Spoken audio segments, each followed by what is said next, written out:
faut demander le Saint-Esprit. Sinon, nous mourrons, dit la Bible.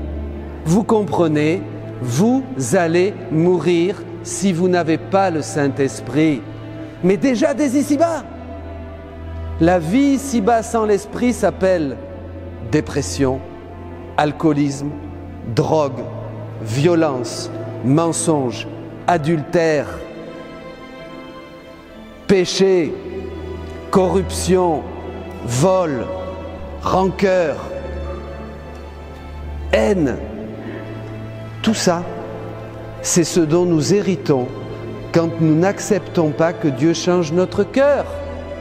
Je vous donne ce conseil, prenez Marie, réunissez-vous et commencez à prier en demandant le Saint-Esprit. Demandez-le pour vos enfants, parents, demandez-le pour vos jeunes. On ne peut pas guider les jeunes sans le Saint-Esprit, on ne peut pas les conseiller sans le Saint-Esprit, on ne peut même pas voir quel est notre chemin sans le Saint-Esprit, on ne peut pas prier sans le Saint-Esprit, on ne peut pas vaincre le diable sans le Saint-Esprit, on ne peut rien faire sans le Saint-Esprit. Le diable,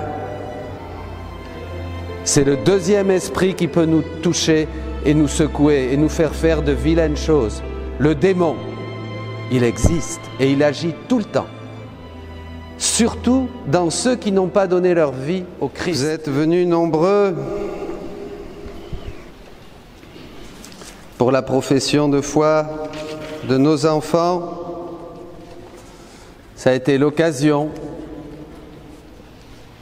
à l'Esprit Saint de vous rassembler.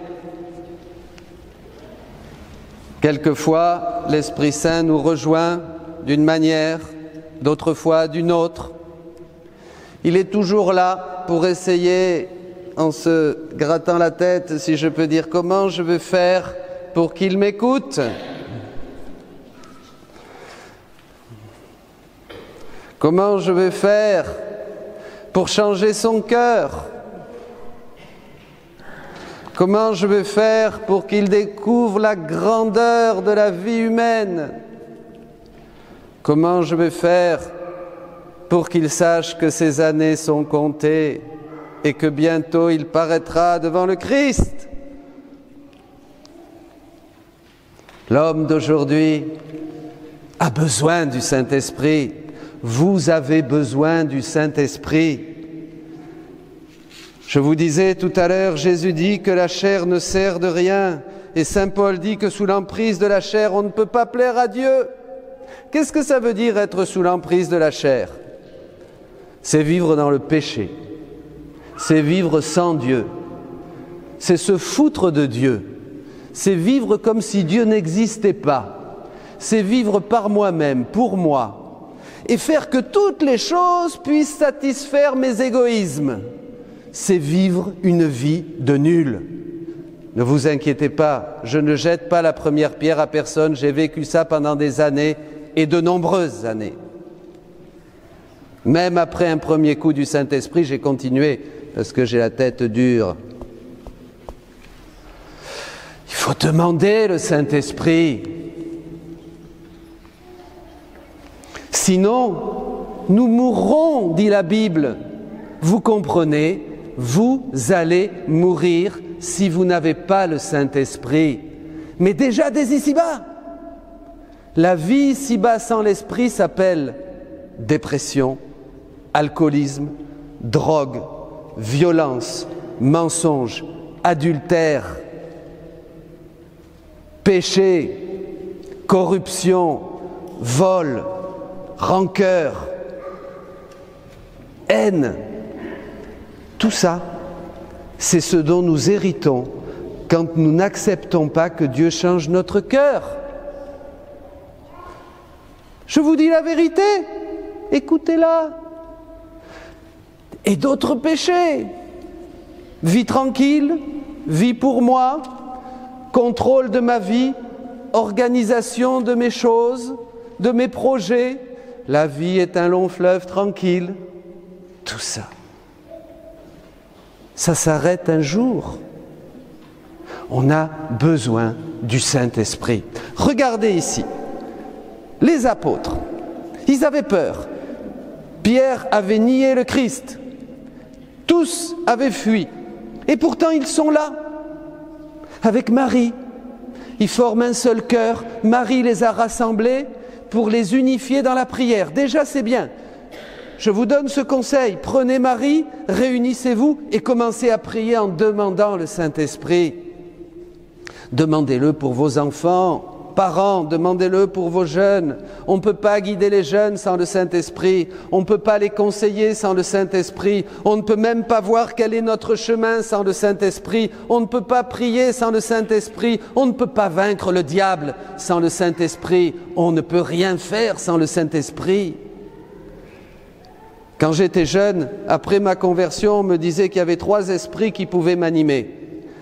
Mon esprit, c'est-à-dire mon sale caractère, mon égoïsme, ma chair, mes petites idées très courtes, avec le monde, les habitudes du monde, être mondain. Voyez, un esprit. Deuxième esprit, le diable.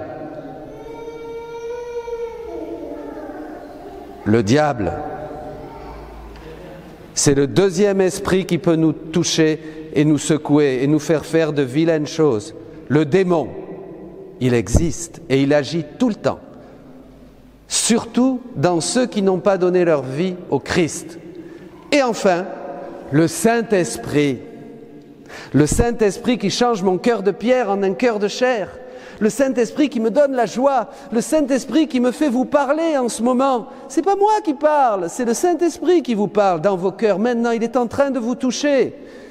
Il vous dit des choses qui vous plaisent et d'autres qui vous plaisent moins. Ils vous disent des choses où vous dites c'est vrai ça c'est pour moi. Et il y en a d'autres qui disent non, je ne veux pas, je résiste, je ne veux pas. C'est le Saint-Esprit, parce que personne ne peut dire Jésus est Seigneur sinon dans le Saint-Esprit. Voyez, c'est très important ce que je vous dis aujourd'hui. Écoutez bien quelque chose. Votre vie, dans les années qui vont suivre, jusqu'à la fin, peut dépendre aujourd'hui de ce que vous écoutez et vous acceptez d'entendre. La vie d'un homme ou d'une femme, d'un Saint François, d'un Paul Claudel, d'une Marie-Madeleine, d'un Saint Ignace, et de tant d'autres, ici présents aussi, des frères et des sœurs, a changé en une seconde. En une seconde, les yeux s'ouvrent dans la lumière de Dieu par le Saint-Esprit. La force nous est donnée pour vaincre, pour être vainqueur, pour savoir dire non au mal, non au péché, non au diable.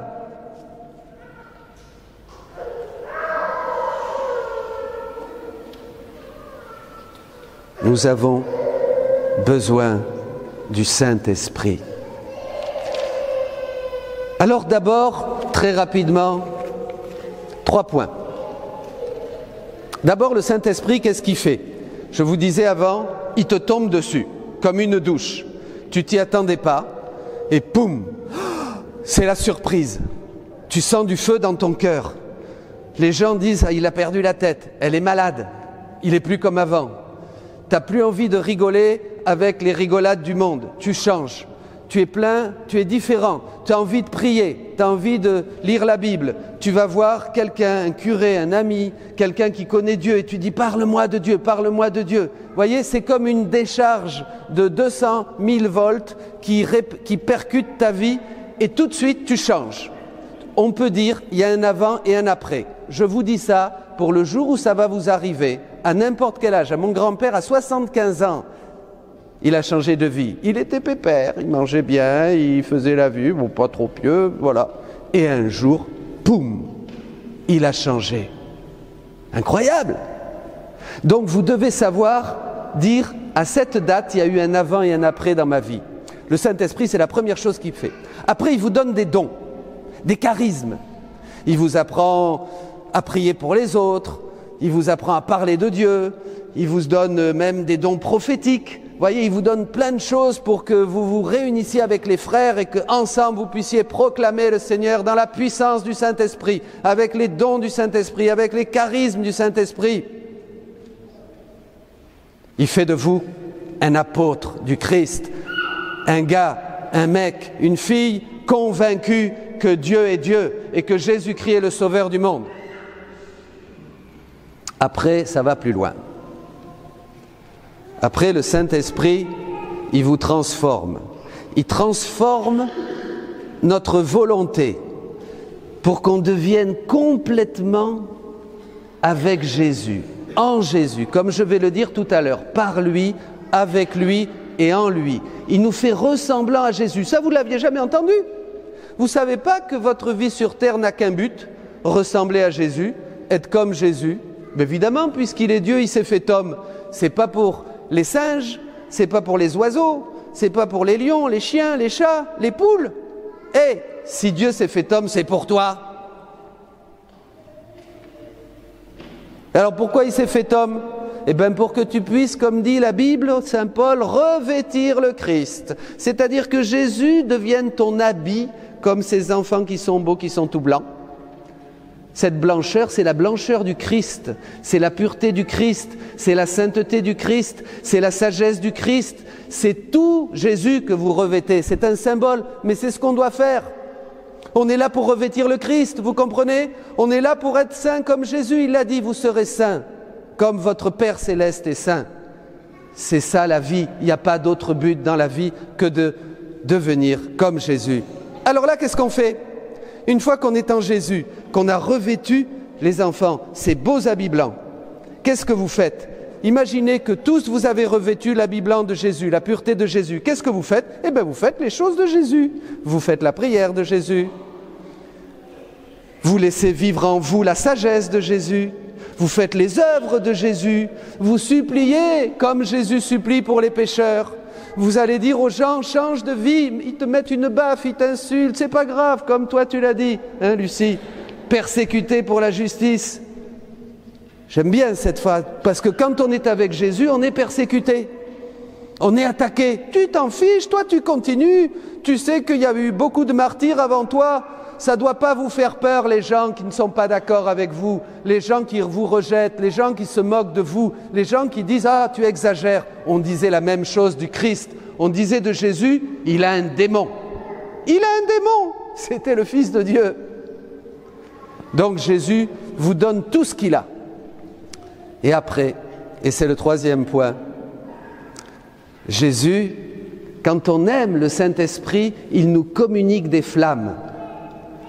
Quand on aime le Saint-Esprit, il nous donne des vérités, des sagesses, il nous donne la vie. Et ça, je vous le souhaite à tous.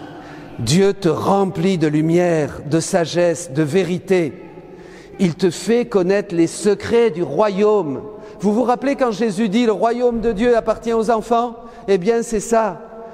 Quand on commence à vivre avec Jésus, dans Jésus, qu'on a revêtu tout l'habit de Jésus, qu'on fait nôtre sa prière, ses souffrances, très important, sa supplication, sa réparation, sa sainteté, sa sagesse, son éternité, tout Jésus. Eh bien, à ce moment-là, le royaume de Dieu commence à venir en nous.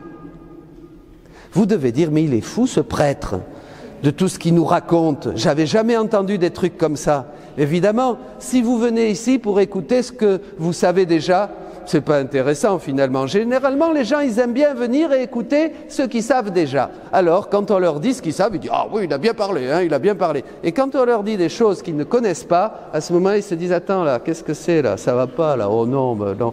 Comme ils ont dit du Christ, c'est trop son histoire. Qui c'est qui peut l'entendre? Elles sont dures ces paroles, ils disaient de Jésus, et ils se sont cassés. Croyez ce que je vous dis, c'est la vérité. C'est la vérité. Moi, c'est cette vérité qui m'a saisi quand j'avais 23 ans. J'étais dans le mensonge, dans le péché, dans l'erreur. La vérité nous saisit. On a besoin de la vérité. L'homme est fait pour la vérité. Et la vérité, c'est celui qui a dit « Je suis la vérité, je suis le chemin, je suis la vie ».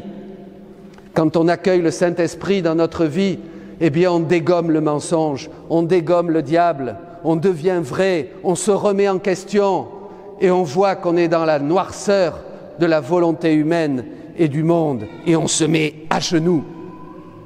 Hier, je baptisais des enfants, 2 familles, et j'ai dit à une femme, « Et pour quand c'est que vous allez vous marier ?» Et elle m'a dit, « Mon mari, j'attends qu'il se mette à genoux. »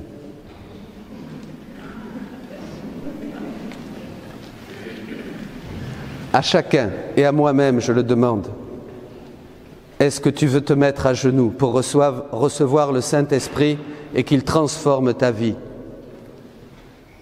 Si tu dis oui, eh bien nous allons faire une petite prière maintenant. Je vais prier pour vous tous, pour chacun d'entre vous. Je vais demander au Seigneur, si tu dis oui dans ton cœur, que tu t'agenouilles, peut-être pas physiquement, si tu veux tu peux le faire, mais dans ton cœur, que tu deviennes humble, que tu dis oui, ma vie est un échec, je n'ai rien fait de ma vie, et les années vont, elles s'envolent, elles passent, bientôt ce sera la fin. Aujourd'hui, je veux faire quelque chose, mais je me rends compte que je ne peux rien faire sans Jésus, il l'a dit, sans moi, vous ne ferez rien. Donc je me mets à genoux. Aujourd'hui, les disciples étaient en prière. Le grand problème que nous avons beaucoup, c'est l'orgueil. C'est cet orgueil malsain et maudit qui nous fout la vie en l'air. Mettez-vous à genoux, mes amis. Moi, j'ai besoin d'être à genoux comme prêtre tous les jours pour demander à Dieu de continuer à purifier mon cœur de tout mensonge, de toute duplicité, de toute peur. C'est tous les jours. L'homme ne marche qu'à genoux. Je demande à Dieu qu'il descende sur vous maintenant. Ne réfléchis pas, ne dis pas c'est pas pour moi, je suis au-dessus de ça. Cette parole d'aujourd'hui, elle est pour toi, elle te gêne, elle te dérange, elle te remet en question. Ton cœur a besoin de guérir. Eh bien, je demande pour tous ici, Père, au nom de Jésus, fais descendre ton Saint-Esprit dans nos vies. Jusqu'aujourd'hui, ma vie a été médiocre, tiède ou totalement dans l'erreur et le péché. Que par la puissance de la croix du Christ, de son sang répandu, je sois libéré de tout lien avec le péché, avec le mauvais, l'esprit du mal, de toute addiction, de toute dépendance, de tout mensonge. Jésus, libère-moi aujourd'hui, maintenant. Donne-moi la grâce, par la prière de la Vierge Marie, de dire oui, un oui qui soit oui, que ton oui soit oui. Tu as dit que ton non soit non. Je dis oui à Dieu et je dis non au péché, au mal, au mensonge. Je renouvelle les promesses de mon baptême. Je rejette tout ce qui ne conduit pas à Dieu. Je rejette tout ce qui n'est pas du royaume de Dieu. Viens, Esprit Saint, aide-moi à faire le pas. Et Dieu te promet, mon frère, que tu seras comblé de lumière, comblé de paix, que le Christ, le bon pasteur, le berger, vient chercher cette petite brebis qui s'est perdue. C'est toi. Il laisse toutes les autres parce qu'il n'y a plus que toi qui l'intéresse. Et il te dit, je suis là pour toi. J'ai souffert pour toi. Je suis mort pour toi. Je suis ressuscité pour toi. Et je donne mon esprit. Et je le donne à qui me le demande. Seigneur, envoie ton esprit et renouvelle nos cœurs et qu'à travers nous, le monde entier soit renouvelé. Nous te le demandons par Jésus, le Christ, notre Seigneur. Amen. Alléluia.